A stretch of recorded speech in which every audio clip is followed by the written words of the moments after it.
Hello दोस्तों, welcome back to my YouTube channel. दोस्तों, आज के इस वीडियो में एग्रीकल्चर ऑफिसर पेपर 2020 की जो भर्ती का था, जो कि 19/1/2021 को एग्ज़ाम हुआ था, यानी कि एग्ज़ाम कनेक्ट हुआ था, उस एग्ज़ाम्स का पेपर है डिस्कस करेंगे। तो पिछली वीडियो में हमने पेपर डिस्कस किया था एग्रीकल्चर लेक्चरर भर्ती का और एसीएफ भर्ती का पेपर डिस्कस किया था, जो कि आपके आने वाले एग्ज़ाम्स के अंदर काफ़ी इम्पोर्टेंट रहने वाले हैं।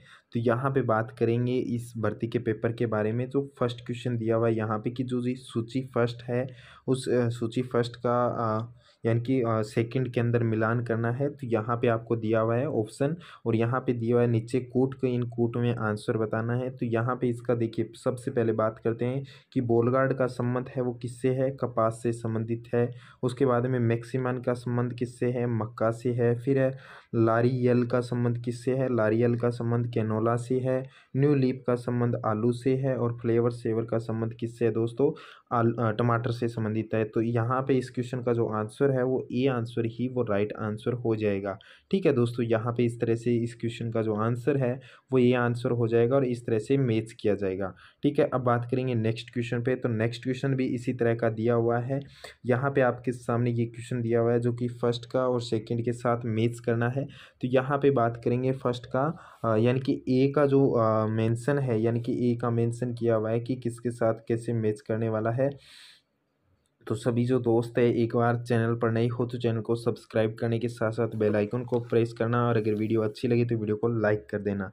ठीक है दोस्तों, यहाँ पे बात करेंगे जीन ALA3 का संबंध किससे है। तो यहाँ पे प्रतिहीन से संबंधित है। प्रतिजैविकता का संबंध किससे है, तो प्रतिजैविकता का संबंध है वो कीट रोधिता से संबंधित है। उसके बाद में टियोसिंटे, टियोसिंटे का संबंध किससे है, तो टियोसिंटे का संबंध है मक्का से संबंधित है। किससे दोस्तों, मक्का से संबंधित है। सैलगंताकर्षण, यानी कि सैलगंताकर्षण का संबंध किससे है, तो सैलगंताकर्षण का संबंध है वो दूरस्थ संकरण से संबंधित है। फिर पार्थक्य दूरी, पार्थक्य दूरी का संबंध यानी कि किससे दिया हुआ है, पार्थक्य दूरी का है, यानी कि पृथक्करण दूरी है वो बीज उत्पादन के लिए रखी जाती है। फिर उसके बाद में एबियो रुधिर वर्ग, एबियो रुधिर वर्ग का संबंध किससे है, तो वह है बहुविकल्पी एलील से संबंधित है। उसके बाद में इको आर 7, यानी कि इको आर फर्स्ट, जिसका सीमन एंजाइम से संबंधित है। तो इस क्वेश्चन का भी आंसर है वो इस तरह से डिवाइडेशन किया हुआ है, और आपको कूट के अंदर मेल करना था, तो आप सभी इसका कूट में भी मेल कर सकते हो। ठीक है,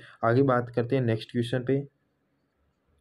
नेक्स्ट क्वेश्चन देखिए, यहाँ पे 3 नंबर क्वेश्चन है कि C3 पौधों में प्रकाश संश्लेषण में अद्वितीय क्रिया का प्रथम टिकाऊ उत्पाद निम्न में से कौन सा है। यानी कि ऑप्शन ए दिया हुआ है 3PFALR, और बी दिया है 3PGA, और सी दिया है 1,3 बेस PGA, और डी दिया है DHAP। तो यहाँ पे इस क्वेश्चन का जो आंसर है वो 3PGA होगा, यानी कि प्रांत यहाँ पे बी आंसर है वो राइट आंसर हो जाएगा। नेक्स्ट में बात करेंगे यहाँ पे कि प्रकाश संश्लेषण में, यानी कि प्रकाश संश्लेषण में पानी की प्रकाश अपघटन निम्न में से किस खनिज की उपस्थिति होती है। Mn2+ आयन, Mg+2 आयन, और यानी कि मैग्नीशियम+2 आयन, और यहाँ पे बात करेंगे उसके बाद में Mn2+ आयन, और इसके साथ में यानी कि मैग्नीज और मैग्नीशियम। देखिए, मैग्नीज होता है, यानी कि मैग्नीज होता है Mn, और मैग्नीशियम होता है Mg। तो यहाँ पे मैग्नीशियम और मैग्नीशियम का आप इस तरह से डिफाइन कर सकते हो। और बात करेंगे यहाँ पे यानी कि मैग्नीज 2+ एवं Cl, यानी क्लोरीन नेगेटिव, और यहाँ पे उसके बाद में, तो यहाँ पे राइट आंसर है वो सी आंसर हो जाएगा। सीधी सी बात करेंगे तो सी। पांचवा क्वेश्चन है यहाँ पे, तनाव के कारण रंध्रों का को बंद करने की प्रक्रिया को मध्यस्थता किसके द्वारा की जाती है। यानी कि ऑप्शन दिया हुआ है यहाँ पे इंडोल एसिटिक एसिड, तो ये नहीं होगा।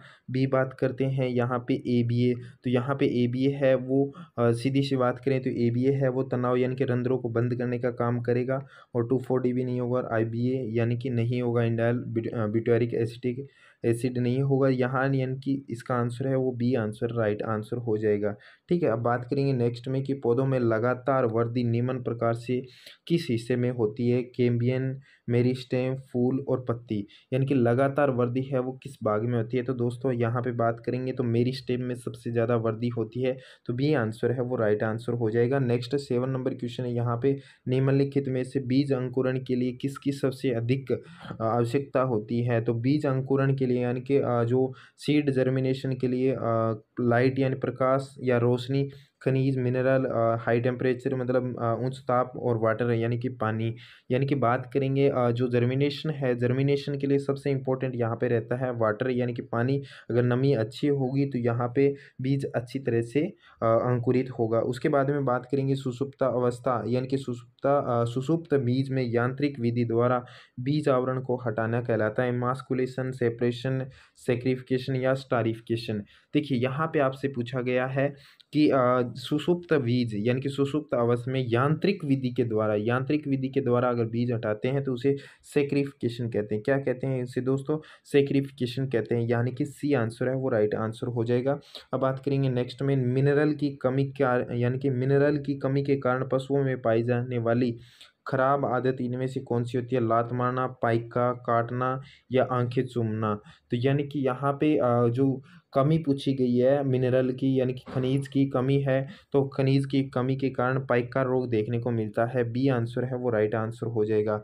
नेक्स्ट में 10 नंबर क्वेश्चन है कि अधिकतर दूध देने वाली गायें भारत में किस क्षेत्र के संबंध में रखती है? दक्षिण क्षेत्र में, उत्तर पूर्व क्षेत्र में, उत्तर पश्चिमी क्षेत्र में और तटीय क्षेत्र में। तो यहाँ पे आपसे क्वेश्चन पूछा गया है, इस क्वेश्चन का आंसर देना है, तो इस क्वेश्चन का जो आंसर है वो हो जाएगा उत्तर पश्चिमी क्षेत्र होगा, यानी कि यहाँ पे सी आंसर हो जाएगा।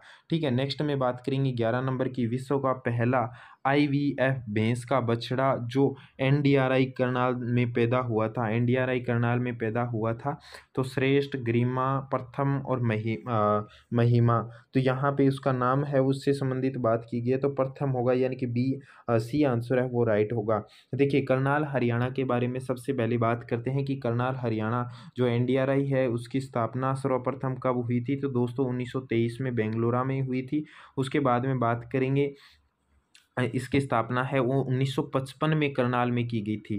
कहाँ पे की गई थी? करनाल में 1955 में की गई थी। अगर यहाँ पे पूछे कि सर्वप्रथम बेंगलुरु में कब की गई थी, तो बेंगलुरु में 1923 में की गई थी। तो इस क्वेश्चन से ऐसे भी क्वेश्चन पूछा जा सकता है एग्जाम में, तो आप सभी देख लेना है।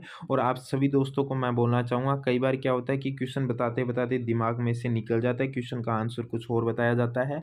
तो अगर कोई गलती हो जाए तो आप सभी कमेंट करके देख सकते हो। और जो भी विद्यार्थी नए हों और चैनल पर, और तो आपको मैं ये बोलना चाहूँगा एक बार कमेंट सेक्शन ज़रूर देख लेना है, क्योंकि कई बार क्या होता है कई वीडियो के अंदर गलतियाँ हो जाती है। सबसे बड़ी बात होती है कि गलती करने के बाद उसको स्वीकार किया जाए, तो उसके लिए मैं आपको पहले ही बता रहा हूँ कि जहाँ तक पूरी कोशिश है मैं कोई गलती नहीं बताऊँगा, फिर भी अगर कोई गलती हो जाती है तो उसके बारे में मैं बता दूँगा। तो यहाँ पे नेक्स्ट में बात करेंगे कि डेयरी उद्योग को यानी कि प्रति वर्ष अधिक नुकसान इस बीमारी के कारण होता है, तो जो लगभग होता है मेस्टाइटिस के वजह से होता है। किस वजह से होता है दोस्तों? मेटास्टिस की वजह से होता है।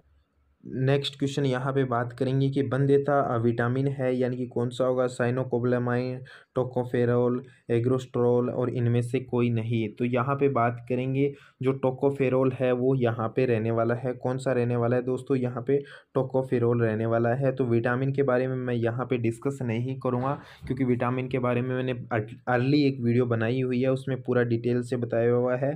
यानी कि रतरापी पाको एक टॉफ़ी है, तो वो पूरा डिटेल से बताया हुआ है, आपने अगर देखा है तो, और उस ट्रिक के माध्यम से भी बताया हुआ है क्लियर।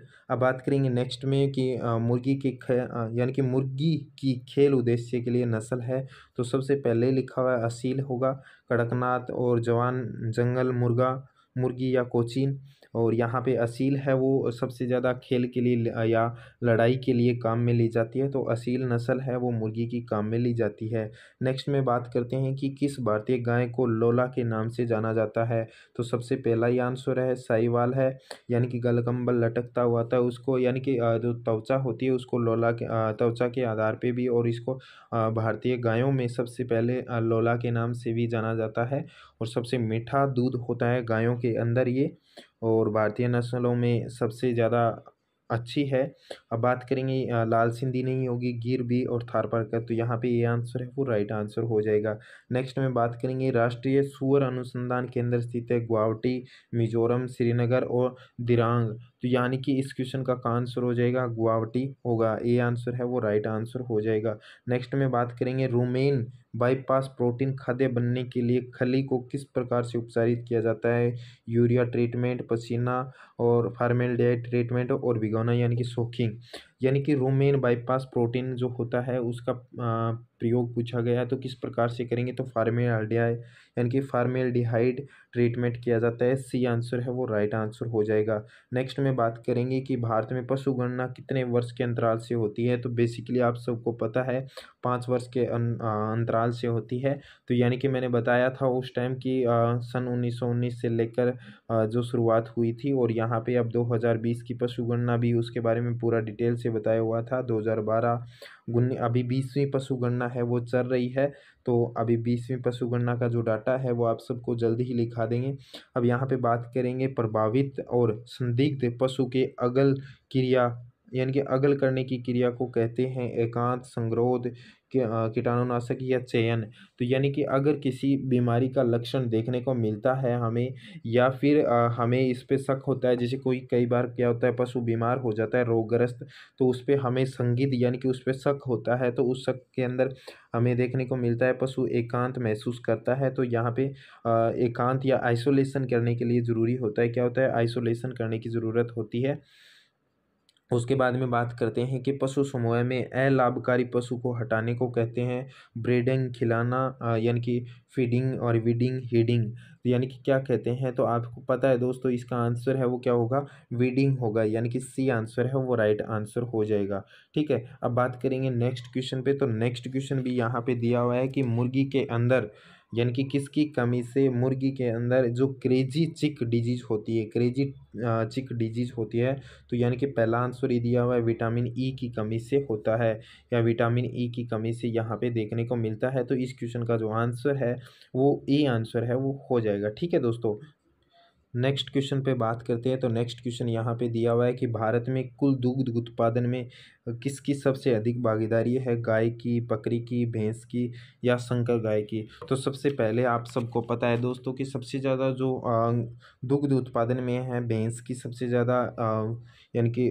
भागीदारी रही है, तो यानी कि सी आंसर है वो राइट आंसर हो जाएगा। नेक्स्ट में बात करेंगे बेकरी के उद्योग में ईस्ट का उपयोग खालिस्तान के उत्पादन के लिए किया जाता है, CO2 एल्कोहल, प्रोटीन और फ्लेवर, यानी कि आपको नॉर्मल वे में पता है CO2 के रूप में भी प्रयोग में लिया जाता है, और ईस्ट के रूप में इनको अल्कोहल के रूप में भी लिया जाता है, लेकिन इसका ऑप्शन का जो आंसर है वो CO2 माना गया है, तो ए आंसर है वो राइट हो जाएगा। नेक्स्ट में बात करेंगे क्रीसेज फेज के लक्षण पादपों की बीमारी में पाए जाते हैं, पादपों की बीमारी में पाए जाते हैं आलू की पछेती झुलसा बीमारी, कपास की ब्लैकआर्म बीमारी, चावल के जीवाणु या पर्ण झुलसा रोग, मिर्च का पत्ती कुंचन रोग। तो जो चावल यानी कि राइस के अंदर जो जीवाणु पर्ण झुलसा रोग है वो क्रिसेल फेज के लक्षण पादपों के अंदर बीमारी के लक्षण देखने को मिलते हैं, तो यहाँ पे सी आंसर है वो राइट आंसर हो जाएगा। नेक्स्ट में 25 नंबर क्वेश्चन है कि लोकल और सिस्टेमिक दोनों के संक्रमण पौधों यानी कि पौधों की बीमारी में मिलते हैं, क्रूसीफर्स का सफ़ेद रोली या रतुआ, कॉफ़ी का रोली या रतुआ, गेहूं का रोली या रतुआ और सोयाबीन का रोली का रतुआ, यानी कि इस क्वेश्चन का जो आंसर है वो क्रूसीफर्स का सफ़ेद रोली या रतुआ, ये आंसर है वो राइट आंसर हो जाएगा। तो दोस्तों आज की जो इस वीडियो का फर्स्ट पार्ट है, इस वीडियो में हमने एक ही ये पार्ट डिस्कस किया है, नेक्स्ट पार्ट हम नेक्स्ट वीडियो में लेके आएंगे। आई होप सबको ये वीडियो पसंद आई है, जल्द ही नेक्स्ट वीडियो लेके आएंगे, तो आप सभी हमारी प्लेलिस्ट में जाकर पुरानी वीडियो नहीं देखी है तो पुरानी वीडियो जाके देख सकते हो। और फिर से बोलना चाहूँगा, अगर वीडियो पसंद आई तो वीडियो को लाइक करने के साथ साथ चैनल पर नए हो तो चैनल को जरूर सब्सक्राइब करना। मिलते हैं नई वीडियो के साथ, तब तक जय हिंद, वंदे मातरम।